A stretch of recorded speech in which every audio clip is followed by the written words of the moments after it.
out. Let us know if you have any questions. We're going to be spreading some positivity, some health and nutrition advice and tips and stuff that will change your life forever, and everybody else that is associated with you. It'll change their life as well. Here we go. Good morning. This is KHEA 99.5 FM. I have Dr. Aaron Chapa with Living Well Clinical Nutrition Center located in beautiful League City off of 518 here in studio. Dr. Chapa, how are you doing today? I'm great, Gardy. How's life in your world? Man, things are good. There's no complaints. You know, I got a message from my daughter's teacher, so she's 5, saying there's 14 school days left, and that was a reality check and a slap across the face at the same time. Yeah, because summer's right around the corner. It's here. I hope you got some plans. You know, I'm going to make them. Plans just come to me. That's good. Well, you know, we talked about, a couple weeks ago, the sunscreen and alternatives to sun screens out there and what you can do biochemically, so that's good. Hopefully you're ready for some fun sun. Definitely. And this summer, so I know I am. Already been out in the sun, tinkering around the yard, tinkering around the backyard, and just trying to enjoy some rays here and there because, man, I love that early morning sunshine. I got about 5-10 minutes of that this morning and probably didn't even have time to get it, but I grabbed it anyway because, you know, it's just something about being in the sunshine that makes you feel good. And the last few days have been, you know, just hot, and I'm thinking to myself, wow, I'm ready to go swimming. You know what I mean? Mm-hmm. And so last week, you know, we were talking about fertility, and then we've been getting some questions, and we didn't get a chance to hit one or two of these. I wanted to go ahead and just kind of grab them, but I wanted to say, you know, thank you guys for listening to the show every week. We're excited to bring you guys health and wellness information. We know that you can, you know, have oftentimes have lots of questions, and you may not know that we do this show every week for you. We do this so that you can go back and listen to it, share it with your friends, family, and loved ones, teach someone you know, pass this information along, that because it could and will change their lives if they integrate even a fraction of it. And I've been, you know, in practice over 17 years, and I have seen a lot of different conditions walk through through my office.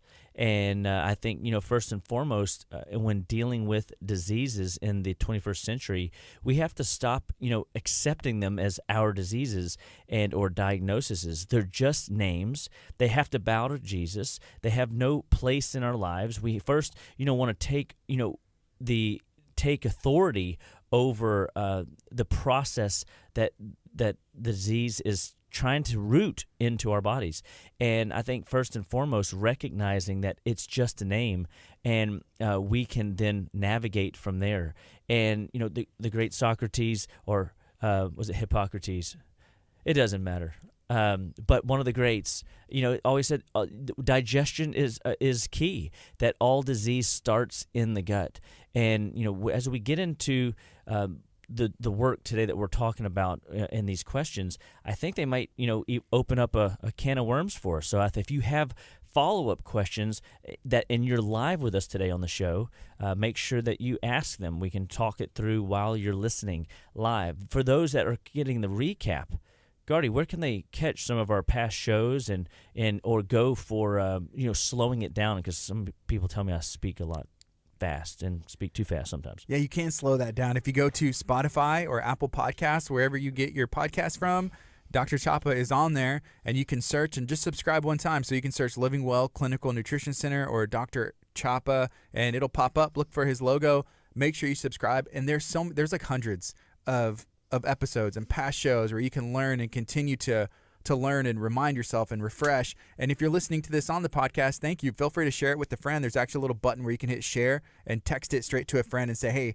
I think this will help you going forward. Right? Yeah, absolutely. So, but anyway, so the big question that was posed last week was, what are the foods that I can eat to avoid cancer? And I said, oof, that's a challenging question, because at the end of the day, I think that there is, I don't know that there is the good answer. This is a very long-winded answer, and because the question is, we're all afraid or concerned about the big C word. And none of us want to go down that road, which I totally get. And so, if there were foods to eat I would say first and foremost would be all of your liver foods and kidney foods and foods that are gentle on digestion.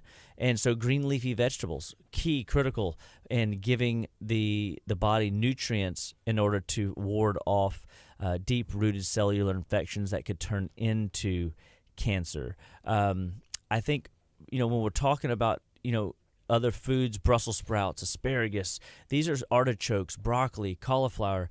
These are all what we call liver foods, kidney foods that help the liver and kidney do their job better. And when you are allowing the kidneys and the liver to do their job better, your likelihood of allowing congestion to take root is less. And that's what ultimately happens. Our body, interestingly enough, goes in and out of a state of cancer 165 times a day. It's not like cancer isn't lurking in the shadows. It's that your body knows what you are, what you're supposed to look like according to your genotypical blueprint. It knows the expression in that phenotypical blueprint, how those cells are supposed to function. And so I think if the body is going in and out of a state of production and some of these cells are rogue agents, the body's going to recognize it, assuming that it has a high level of mineral, vitamin saturation. The cells are electrically active that are currently in circulation and in play. It's when when these rogue agents come on the scene, the body goes, wait a second, that doesn't look right. And then before they even get off the assembly line, before these rogue cells even get into circulation to become a player on the field of good health, your body has already annihilated it, turned it, recycled it, put it back into manufacturing for rehab and to be reconditioned. And I think that's a very, very awesome thing about our body that we may not appreciate, we may not know. And I think that if people would, take a step back and go, okay, so it's not necessarily what foods should I be eating more of to, make sure that I don't, get cancer. It's what can I do today that's inside of my control. Have you ever heard of the great philosopher Epictetus? I have not. Yeah. Well, love his name and say that a couple times. Epictetus. Epictetus. Yes. Epictetus. And he says some things are in our control and others are not. Things in our control are opinion, pursuit, desire, aversion, and in a word, whatever are our own actions. Things not in our control are body, property, reputation, command, and in one word, whatever are not not our actions. And so Epictetus gives us a wise word this morning, and I think it just sums it up right in the beginning. Some things are in our control, and some things are not. A ounce of prevention is worth a pound of cure. Y'all have heard me say this a few times in the past, and I can't say it enough, because what is in your control is that you can eat more healthy foods. You can simply, go to the philosophy of Dr. Chapa, which is what you eat's important, but what you don't eat is more important. More important. And so what could we avoid in the form of cancer-causing foods? Mm-hmm. And I think that we go, all right, so yes, of course he was going to mention Brussels sprouts. I hate Brussels sprouts, they say. Or broccoli. Oh, nobody likes to eat the broccoli. But they don't realize that those are legitimately great liver foods. Asparagus, a great kidney detoxifier. You've got to keep your exit channels and your manufacturing detox pathways open. And so eating the foods that drive those pathways is paramount. That's why we do detoxes twice a year. That's why I'm such a big liver guy. The liver's the giver. The more we can give to the liver, the better everything else plays and works on our behalf. And so when I look at what I can control, I can monitor the amount of sugar that I get into. The reality is, Gardy, never eat sugar again. But how realistic is that? It'd be really hard. It'd be very hard. I mean, most people don't even realize that there's sugar in everything that they're consuming.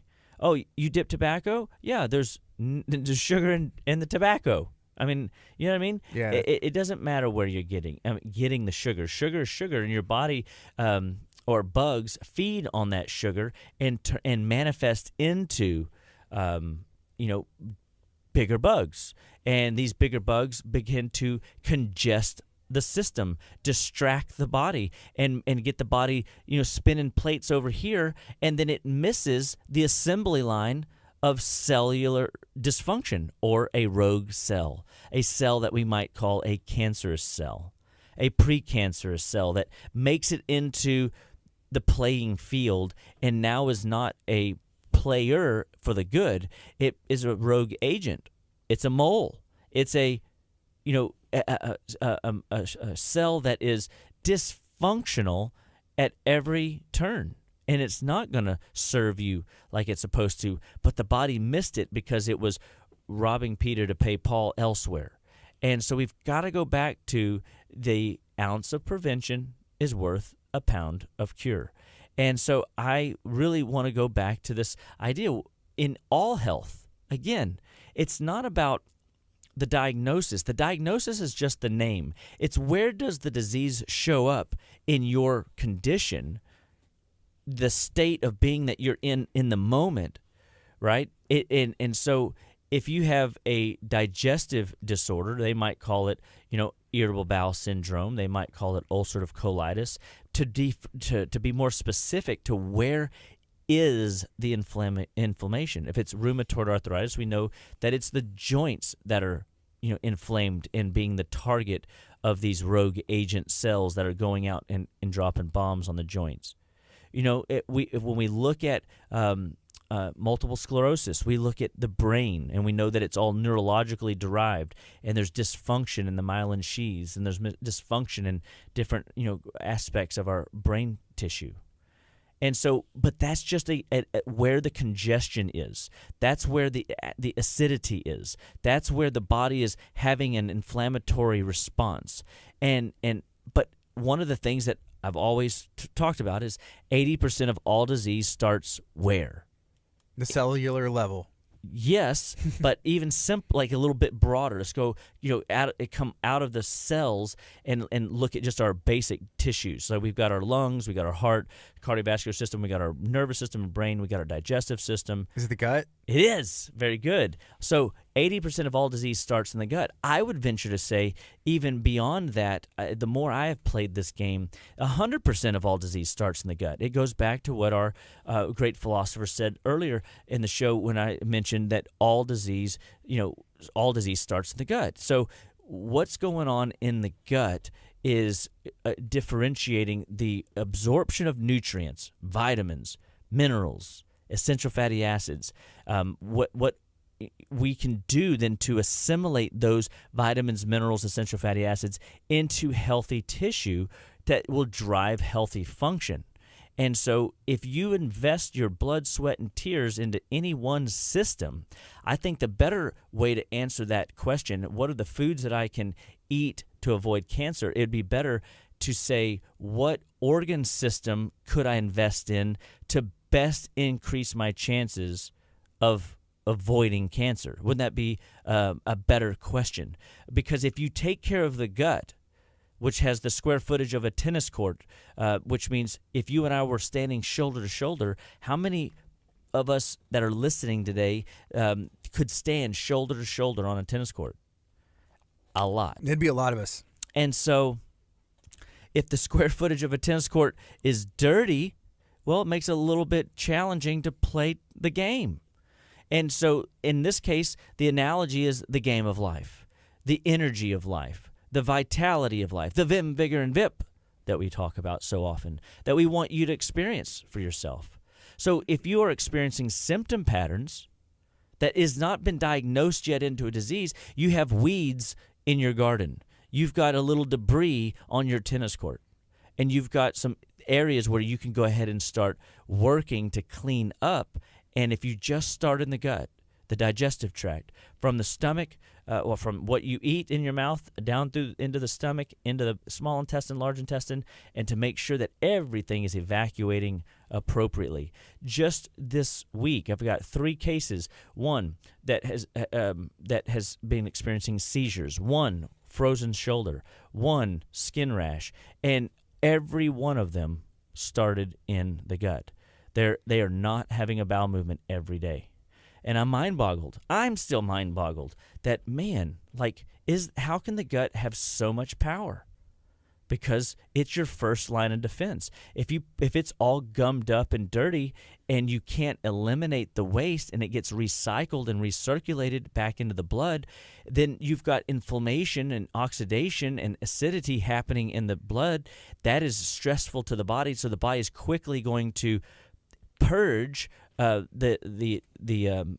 every exit channel, whether it's your sinus cavities, your skin, whether it's going to take root as a storage in the brain, and now all of a sudden you have symptoms. One of the symptoms in this case was seizures. The seizures were from bowel being too slow. If the symptom is the skin rash, you've got mucus and pus and trash, literally. What is the word I want to use? It is just oozing out of the skin. I wanted to find a really good word. That was a good visual, like oozing, ooze. Mm-hmm. And it's not. I mean, and these are real conditions that people are dealing with. But see, at this point, it's no longer a weed; it's a condition, and the condition left unchecked turns into a disease or dis-ease, where the body begins to. They can diagnose it into a disease process, and it tears up the tissue and it destroys the tissue, or it becomes so inflamed that it becomes a cancerous tissue, and that cancer then begins to replicate itself because it's just like having a very dirty area of town where it's just not safe to be there, right? A lot of guns, violence, and drugs, and bad decisions. Okay, well, maybe you can't buy safety, right? So you've got to pick a better area to live. Well, we want to make sure that we give our body the good guys, good bugs, and the good yeast, and the good of help that God has given us ecology-wise, a good terrain to live in the gut lining. Because we never want to get to a place where we're in dis-ease. We want to stay in a place where the body can easily manage, like gardening and just trimming the hedges, de-weeding the garden for 15, 20 minutes, and things are working like they're supposed to. What does it manifest like in our bodies? It manifests into good mental clarity. It manifests into good, healthy, focused energy all day long. It helps, you always working to have... names, numbers, and words coming to you regularly. I'm sitting here thinking to myself, man, I'm so excited to share this. I'm stuttering, speaking over my words, and I'm thinking, oh, I should have taken some more brain supplements before I came in. But it happens, right? So sometimes we've got we see a need, and what I'm starting to do as I am in practice all this time, when I have little brain glitches, I immediately catch them and go, wait a second. What do I need? Where's my deficiency? What is it my body's asking for? How did I sleep yesterday? What did I eat yesterday? How were my bowels this morning? Did I do my routine this morning, right? And I start replaying, and I'm like, oh, you know what? Yeah, I might have had a bite of, chocolate cake on Mother's Day. Maybe that sugar's catching up to me, right? Mm-hmm. And could it be catching up to me a day and a half later? Of course it could. Of course it can. And so you have to be okay that the foods that you ate this weekend may start to kick you in the pants today, 2 days later, right? And people don't realize that. People have a hard time gripping the reality that there are things in their control and there are things that are not in their control. Epictetus. Say it. Epictetus. And it's a great name. Mm-hmm. And It's so epic. it's totally epic. That's right. And so we want to grab hold of what can we do to live the best life we can today. And so I think eating green leafy vegetables, lots and lots of Brussels sprouts, asparagus. Hey, you don't like Brussels? You don't like asparagus? Hey, all you have to do is change up how you're cooking them. You know, if you bacon wrap the asparagus, tastes really good. If you take the green beans and you don't like them, but you wrap them in bacon, a little dollop of ketchup and bake it, whoo, tastes good. With ketchup on it? Yeah. You said? You know, they've got plenty of healthy versions of ketchup that aren't loaded and laced with, excessive amounts of high fructose corn syrup. That's good. Mm-hmm. So just get a good ketchup that doesn't have high fructose corn syrup. Because remember, we also said, hey, eat these things, but you've got to avoid some of these things. You've got to avoid the sugar. And so recognizing that all foods have sugar in it, you got to start getting savvy and learn how to read the label. Learn the buzzwords. When you see high fructose corn syrup, put it back. It's garbage. Guess what? They'll change it, except what they've done is they've changed the name. Instead of calling it high fructose corn syrup, you know what they do? They just changed high fructose corn syrup to crystalline fructose. Well, if you start seeing crystalline fructose on the label, put it back. Sounds beautiful, though. Well, it does, but at the end of the day, it sounds beautiful. It's a ring into the ears to all the dirty bugs in your body, to all the bugs that want you to be returning back to the dirt and to kill you off faster than your designated time should have been or could have been. And so we want to make sure that we don't feed the enemy camp. We want to feed the good camp in our sorry, I have a thought going through my head. I'm just going to share this story because it's kind of funny. Talking about enemy camps. Had a patient come in the other day and he goes, I got to show you my new toy. And I'm like, oh, what is it? And it's a gun. And he pulls his gun out and he shows me his gun, and I'm like, that's cool. I like it. I like guns. And he sets it down on the table, and then he's just sitting there, and I look at him, and then I'll read his shirt, and on his shirt it says, "Compost your enemies." Oh my goodness. I was just like, oh my gosh. I was like, your shirt is awesome. And then the gun's next there, Yeah. And it's like we're good, right? Like we're not enemies. Yeah, we're not enemies, right? Same side. I'm not going to be fed to the wrong camp, right? We want to feed the good camp. And when you feed the good camp vitamins, minerals, essential fatty acids, and then you starve the enemy camp of sugar and processed food and garbage oils, guess what happens? You set up the terrain for healthy cellular function, for healthy, proper physiological function. Your body can eliminate toxins. Your body won't store toxins. And then all of a sudden your brain works better. Your body performs better because the brain's communicating better. And then the body's communicating better back to the brain, saying, brain, thank you for telling me all the great things I needed to do today. I feel so productive and so energetic and so vibrant and so alive. And every day is that way. Your body goes into a deep rest state and you sleep through the night, and your body heals and rejuvenates and recovers through the night. And then you wake up feeling more refreshed in the morning than when you went to bed. And this happens week after week, month after month, and all of a sudden you realize, wow, I used to be diagnosed with conditions or diseases, and now I have these little symptoms, and now I don't even have those. My body performs at a high functioning level all the time. My mind is alert. My heart is receptive. My tissues are firing on all 8 cylinders. Everything is doing what God designed it to do. That is how health should evolve.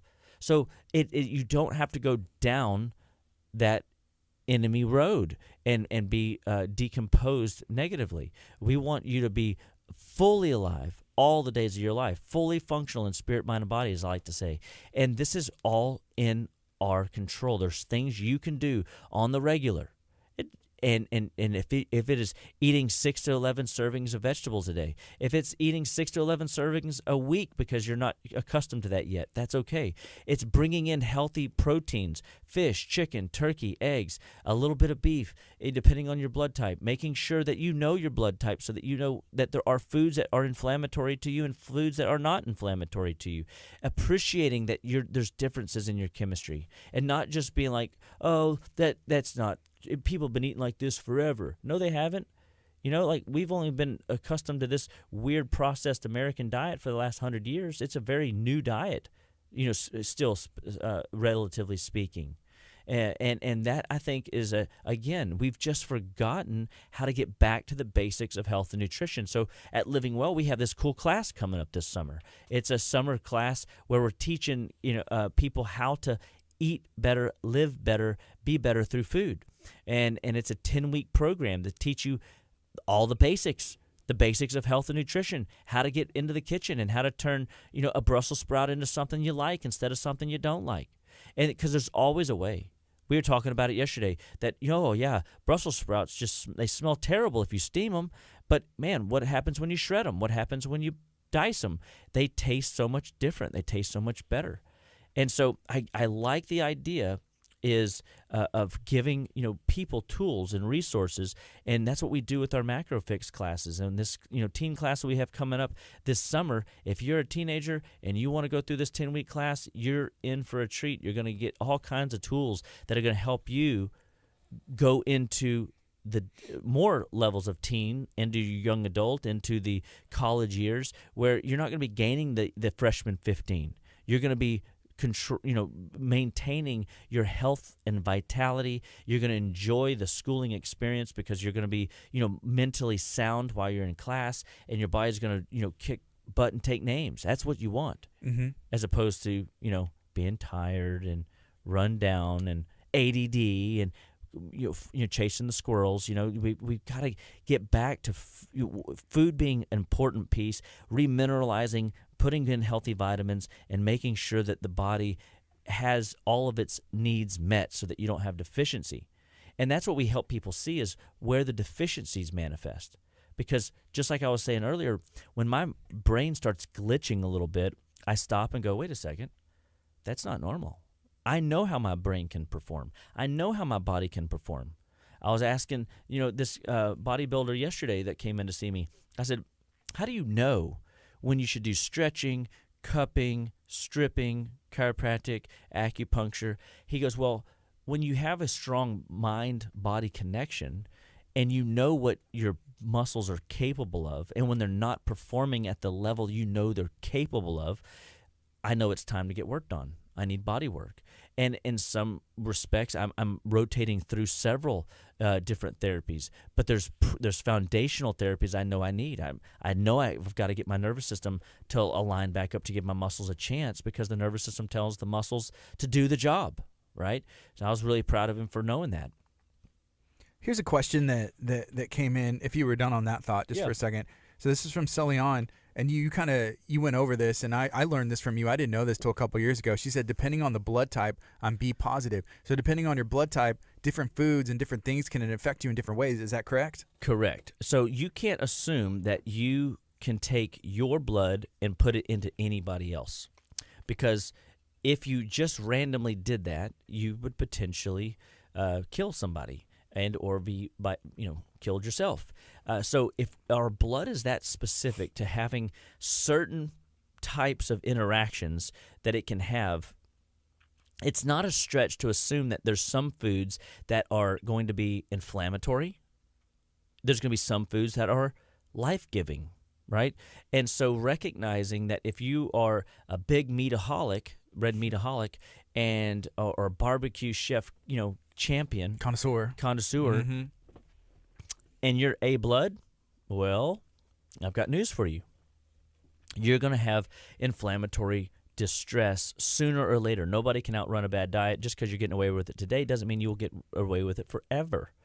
And so, not that I'm speaking death over you either. It's just what I've seen. My practice has taught me over the years that, we call it the case of the suddenlies. The patient finally shows up in our office and goes, oh my gosh, I used to be able to do this and I used to be able to do that, and now I can't do any of it. What happened? How'd this happen to me? I don't know. I guess things like that happen to people like you. I'm not sure. But at the end of the day, here's what I know, is that you can get to a place where the tipping point begins to shift. And when you get the shift to happen, that shift can go in your favor or out of favor, and now the things you used to be able to do, you can't do. Uh-oh, that ain't good. And that's very disruptive if you're a red meat connoisseur in your A blood. My girl, my oldest Kinley and my wife Tiffany, neither one of them can digest red meat very well. not even really a bite. It really sits like a brick in their stomach. And I had a hard time appreciating that early on in my career. But every time we would go to a nice restaurant that didn't use the MSGs and the garbage and the bad oils, we knew that they were cooking it well. I didn't have a reaction. My in-laws didn't have a reaction, but sure enough, my bride and my oldest sure had a reaction. They had digestive pain, belly pain, vomiting in some cases, migraine headache, and it was consistent. We could almost predict it within 72 hours of that red meat. They would have a problem. And so it could be certain fruits that people get into they shouldn't get into. It could be certain fats they get into they shouldn't get into, nuts. And so we teach people how to avoid the foods that are on their avoid list more frequently, more consistently than and to eat more of the foods that are on their superfoods list. And so when we look at people that are wanting to live healthy and be healthy with food, we obviously come in and we help them understand their blood type. We help them understand, hey, this is a poison across all blood types. These are inflammatory foods that you need to be avoiding right now because your body is in an inflamed state, but doesn't mean forever. It just means for right now. And so we help people categorize what they need to be doing more of, what they need to be doing less of in order to get out of the situation they're in and start performing like their body's supposed to. And so when it comes to food, all life starts and stops where? At the cellular level. That's the answer, at the cellular level. And we know that when we eat enough of those right foods, we give our body the tools to rise up and be the best version of itself possible. Here's a couple comments. This is from Tammy. She did a face palm and said, I'm A blood. I commented it as well because I'm A blood, and I'm one of those people who really loves meat, barbecue, steak, and I don't eat as much. I still do eat some, but I have noticed when I remove it from my diet and I introduce it back in, like during the detox and it's stuff. A little hard. It is hard to process it. It is for sure. Yeah, and I would say enjoy it while you can, because there's a possibility that whatever hard to reintroduce it back may turn into won't be able to introduce it back at some point. And hopefully all the things that you're doing to be healthy today, you keep doing, and then instead of it hitting you in your 40s, maybe something like that won't hit you until like you're 60. Mm-hmm. Right? So you're buying yourself some extra years of sinking your teeth into a nice juicy bloody steak. Makes me happy. Yeah. But the reality is this is, what if you're a B blood, like Solian had mentioned, and you're sucking down a bunch of chicken because everybody says chicken is what? A great food to be eating. Yeah. But if it's not on your list, and let's say you go, every time I eat chicken, I do feel a little sleepy. Every time I eat chicken, I do feel this or that. Or I had one patient, every time he'd eat chicken, he'd get 2 kidney rashes. They would show up on his back. You could see his kidneys red hot and inflamed. Wow. And it would be there for 45 minutes, and then they'd go away. I thought you were going to say started growing feathers or like laying eggs or something like that. You'd be like, I was like, what? That would be scary. And, but the reality is if the chicken is inflaming you, guess what? Yeah. Don't eat the chicken. Okay, so here's a follow-up. She said, wait, so help me. Am I not supposed to be eating chicken? I was going to make that for dinner. So is that you just have to fill your body out, or what's the answer? So we have a blood type avoid list. And so with B bloods, typically chicken is not their superfood.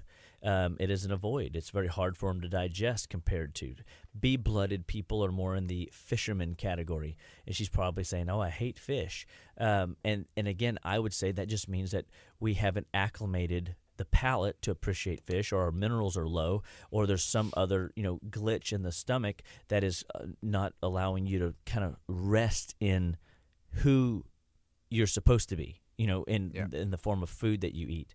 And so chicken is very hard for B-blooded people to digest. Now, let's say that you notice nothing and everybody seems to be doing good. There's no blood pressure, there's no migraines, there's no skin issues, there's no symptom at all, no belly pain, no constipation.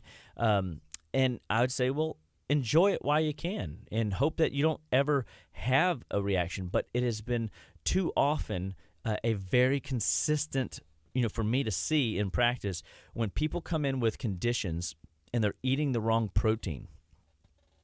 The wrong protein drives that inflammation up. That inflammation then drives their body out of control. And so I just take those proteins and mix them around. So, so Leon, you could do some more red meat or gamey foods, and hopefully that makes you smile. You can definitely get away with fish and seafood of many different styles. Now, when we got to also appreciate that, like I was saying, this is a bad food across the board. Partially hydrogenated oil, the bad fats. When you fry stuff in these bad fats, it can wreck your system, tear your body to shreds. And so we want to, see, people eating foods that aren't inflammatory. Mm-hmm. Doesn't mean you're never going to get into those foods. That's not realistic. So we're not teaching you to be unrealistic or, the odd man out everywhere you go all the time. But we are teaching you that what you eat's important, but what you don't eat is more important. Mm-hmm. And that's what we want you to grab hold of. We want you to see that, hey, if you avoid the sugar, because sugar feeds so many of the wrong tissue, then your body can thrive and survive longer if you avoid those inflammatory engines. And so we're always looking. Certain nuts, peanuts, cashews, very moldy in their very nature. They're typically mutated and roasted, and they're not healthy as we wish they were. So we want to teach people to eat pecans, walnuts, almonds as their nut of choice. Seeds, to get more into seeds even over the nuts, easier to digest. So not that nuts are bad, but we just overconsume. There's a consumption conversation now have. That's why you got to look at your food logs, and you've got to see, what am I even putting in my body? Inventory. Yeah. Because when I show people, hey, we can eliminate this, we can add something here, we can add something there, they go, oh, that doesn't sound too complicated. I can totally avoid this product for 2 weeks, or I could add a little bit more of this product. I mean, a lot of times today, people that come in, they're open to eating vegetables. They just don't know how to eat the vegetables, and that's why we have a lot of the classes that we've had. We've over winter, spring, we've had a lot of classes at our office on the food coaching model, like helping people put better food into their diet, because we want the blood types to be people to be aware of it, but we don't want you to be so caught up in it because you're so inflamed that it matters. I want you to be a B-blooded person and be able to get away with a chicken and not feel it. It'd be nice if it was just clear across the board. If you're B blood, stay away from chicken. It's going to kill you, or it's going to cause your high blood pressure, or it's going to cause your high cholesterol. It's going to cause your brain to deteriorate. I mean, it'd be great if things actually did that. That way we know exactly what we should and shouldn't do. But that isn't really. We're a little bit like scavengers in a lot of ways. Is we can go time without food, fasting. We can go time with certain types of food because that's just what we have to do, because that's what's available to us. It is amazing what these bodies, these vessels will do when under pressure. And we don't want them to be so finicky that they can't eat. Like, it always drives me nuts with, like, I have these, cutesy little dogs at home, and I'll offer them green beans one day, and they'll turn their nose up to it, and I'll offer them another day, and they'll eat it up. But then they only want like 3 or 4 of them, and then they're ready for a piece of meat. I'm like, guys, you should just be thankful I'm giving you anything. I mean, it's your fault you don't have opposable thumbs. And then they just look at me, turn their head, and ask me to feed them anyway. So, but it's amazing, our digestive tracts, we have to eat in a way that keeps the inflammation down and keeps assimilating good nutrients and eliminating the stuff we don't need. And if you have that working for you, your body is going to be in a better place to avoid disease processes that lead into conditions or diagnoses, and those conditions and diagnoses that lead into heartache and misery, which none of us want to get to. We don't want an oak tree. Remember, in the beginning, disease is very, very easy to fix, but hard to recognize. In the end, disease is what? Hard to fix, but easy to recognize. We don't want you to have to be dealing with a disease. Hey, come back in 6 months when you have a real disease, the doctor says. No.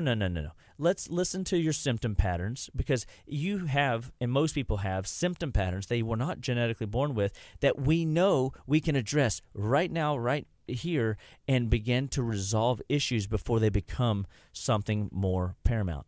And sometimes we do see people in crisis. And sometimes there's a histaminic response that drives somebody into crisis. And their body has biochemical reactions negatively to things that they shouldn't have negative responses to, because the body is so confused or so toxic.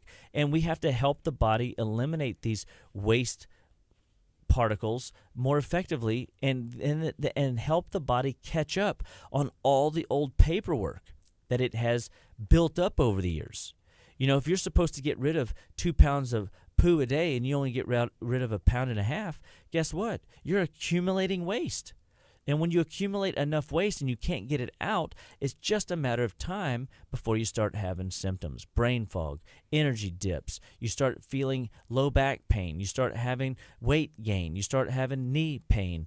And it's just like now these old nursery rhymes that drive us nuts. We don't want our elbow to be connected to our shoulder and our ankle to be connected to our knee. And we don't want it all to affect each other, but it does. And so that opens up this conversation to what should we eat to avoid cancer? Well, I would pose it a different way. What system should we support to avoid cancer? And I think it's the digestive tract, because the digestive tract influences your heart, it influences your brain, it influences your liver, it influences your lymphatics, your immune system, your cardiovascular system. It's endless. The digestive system is where it's at. 100%, in my opinion, 80% other people have said, and all the way back in time, when there's disease, look at the gut. The gut is the source. And if we can alleviate any of the burdens that you're carrying by alleviating the waste buildup in the digestive tract, your body will perform better. That's good news, because there are so many ways we can come in and support the GI tract. How can we do that? We can support the GI tract by doing a 21-day detox. You can support the digestive tract by getting on our 10-day detox. You can support the digestive tract by doing our 5-day cleanse program, where we're sucking trash out of the bowel just to clean it up. We could just simply get your bowels moving. So sad when people come in and they have all these health issues and they've been everywhere and done everything and they can't resolve it, but yet we get their bowels moving and kicking, and all of a sudden, boom, symptoms begin to resolve very quickly, very naturally, because the body's not having to use these secondary exit channels and these secondary exit strategies to get rid of waste. That's all the body's doing, is the body's just doing anything and everything it can to make sure those toxins don't stay in the blood and those toxins don't reside in your brain, and that they don't inflame and burn your joints and cause you weeks and months and years of potential heartache. I've had a rheumatoid patient come in, and she had a finger that was swollen 3 times the size of normal, her first digit joint, that middle joint, and it was red, it was painful, it was inflamed. For years, it was this way. And she had this. I had her do. We wound up doing 2 or 3 detoxes, and we wound up doing over the course of like 3 months, and different versions of liver work and anti-lymphatic, or I guess lymphatic congestion work. We started cleaning up her body. It was just a cleanup case, and then every time we would do the detox, and every time we would support the liver, and every time we would open up the kidneys, and every time we would, make sure the lymph are draining like they're supposed to, the finger would turn more like its normal white color. And that deep, hard, red pain inflammation began to just dissolve. Now, the finger never, because she was fixed for so long, it was so swollen for so long, she never was fully able to get full range of motion and keep that range. But the finger looks so much more normal. Even the size began to shrink. And as time goes, I believe she'll actually get even more range back because there's less buildup of toxins that have been stored in that particular joint. That literal joint was carrying a massive burden that her body felt, hey, this isn't a safe place to have it run around the vital organs, around my heart. No play area there. I mean, that's serious business. But she doesn't need that finger. So I'm just going to store it in that proximal joint there, and I'm going to have that just be the dump site. Well, she didn't really like that because it restricted the finger, it inflamed it, but that's just where the body chose to dump it. We started cleaning it up, and the body started cleaning up that mess. And that's what happens. Wherever the disease is in your body, the disease will begin to resolve itself when you start the appropriate cleaning measure. So what else can we do? We could come in and just make sure that you're evaluating and learning how to see your diet for a what you should be eating more of program. We could also help you see of foods that you need to be avoiding in order to maximize good health and vitality. And this allows the body to perform better longer over time. And so I give people all these little tools and tricks and resources. I think that the coming in and looking at the gut, simply maybe we just do a probiotic protocol or what we call a gut restoration protocol where we're going to overhaul it. Maybe we're going to get in there and de-yeast it a little bit or see if there's any parasites present. We can help get rid of bugs that are overrunning the tissue down in the gut because the liver's smart. The liver, being the giver, will not dump into an already toxic bowel. So if the bowels are already bound up, locked up, and congested, the liver's going to try to find a secondary strategy to deal with the toxin. Because your body's always generating toxins. And if we can get the body to deal with the toxins better, then we know that the symptoms that are causing you to seek medical advice are going to be more under control, and your body is going to continue to begin to thrive instead of just survive or get by. Because nobody just wants to get by. People want to survive. They want to thrive. They want longevity, vitality, but they just don't know how to get there. But I'm telling you, if you will incorporate some of the tactics and tools that we use in our simplest 5-day bowel cleansing program, our 10-day inflammation reducing program, or our 21-day ultimate detox program, you would see a massive change in the gut health, liver health, lymphatic, blood health of your body. Your body will clean itself up, and all of a sudden you'll see symptoms that you used to struggle with just go away. They just stop happening. Migraines, headaches, gone. Sinus issues, gone. Drippy down the back of your throat, gone. Skin issues, gone. Everything begins to improve when the body's eliminating most effectively. And so at Living Well, I'm a big detox guy.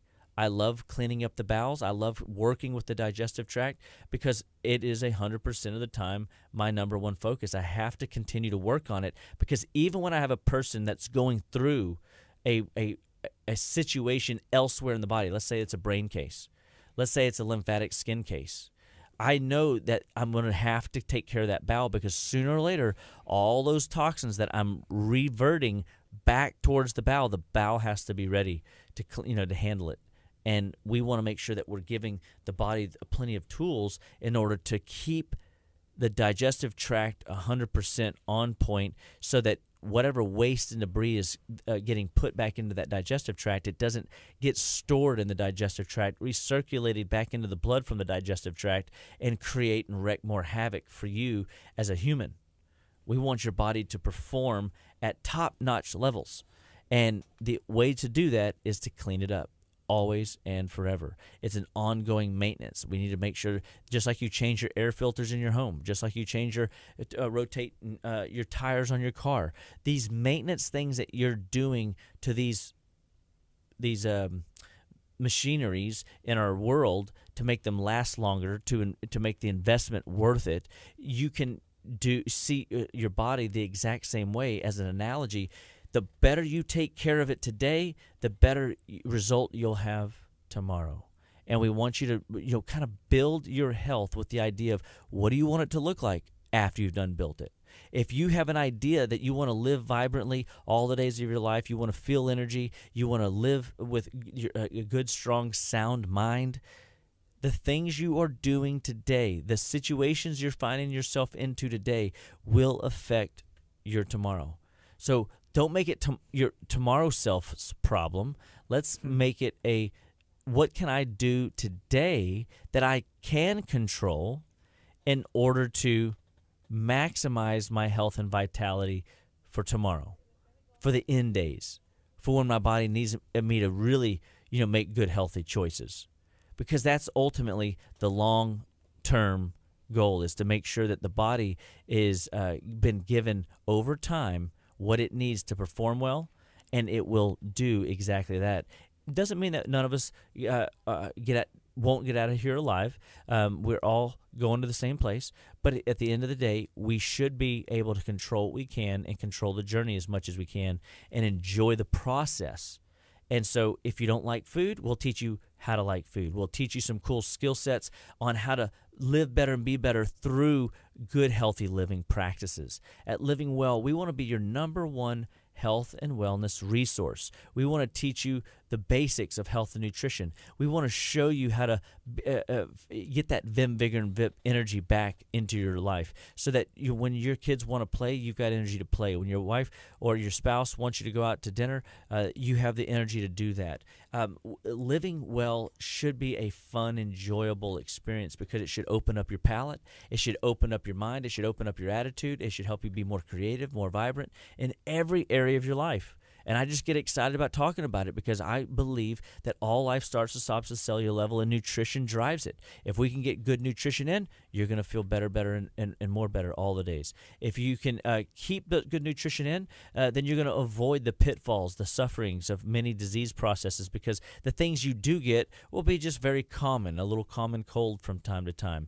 Or a little bit of a issue with, man, I'm not, performing on all 8 cylinders today. So then you stop and go, oh, what did they say I could take? What did they say I should do? What detox am I ready to get on? There's always something as a tool that you can reach for whenever you let us be your health and wellness resource and coach at Living Well. So at Living Well Clinical Nutrition Center, we believe in you. We know that you can live better, be better, and stay better every day, all day. So if you have questions, comments, concerns about where your health is and what you want to do to better that health for tomorrow's great and wonderful future, give us a call, 281-554-8600, and have a fantastic and lovely day. Visit us at justlivewell.com, and Gardy's going to tell you where you can find some of our latest and greatest podcast. On Spotify or Apple Podcasts, wherever you get your podcasts from, search Living Well Clinical Nutrition Center. Search Dr. Aaron Chapa. Make sure you subscribe. Once you subscribe one time, it'll notify you if you have your notifications on anytime there's a new episode.